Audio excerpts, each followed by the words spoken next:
Hello friends, today we are going to start a new topic called as basics of nephrology. What is nephrology? Nephrology is all about the normal functions and the normal metabolism of kidneys and also about the diseases of the renal system. Before going into the core of nephrology, we all should be clear about some basic and some important concepts like volume of the urine, color of the urine, because urine is the final output after the process of purification in the kidneys. So based on the character of urine, the condition of the renal system can be known in most cases. First, I am going to discuss about some important terms related to the volume of urine. The normal amount of urinary output per day in a healthy human being is approximately about 1 to 1.5 liters per day. Depending upon the variations in the volume of the urinary output, there are some terms like polyuria, when the urinary output is more than 3 liters per day.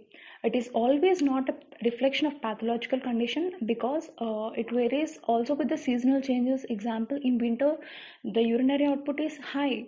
And coming to the other terms, oliguria, when the urinary output is less than 400 ml per day. And the other term is anuria, to be the complete absence of the urine or sometimes less than 100 ml of urine per day. Coming to the next important topic, that is the color of the urine. In various conditions, blood is seen in the urine. The condition is called as hematuria.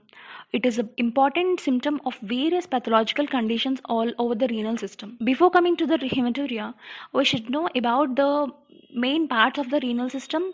They are kidneys, ureter, urinary bladder, and the urethra. Depending upon the color of the urine or the time of appearance of blood in the urine, we can identify the pathological condition, and we can identify from where the pathological condition lies in.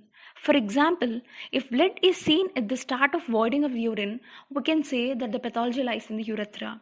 Or if the pathology is in the base of the bladder, or if the pathology is in the prostatic gland, the blood occurs only at the end of passage of urine.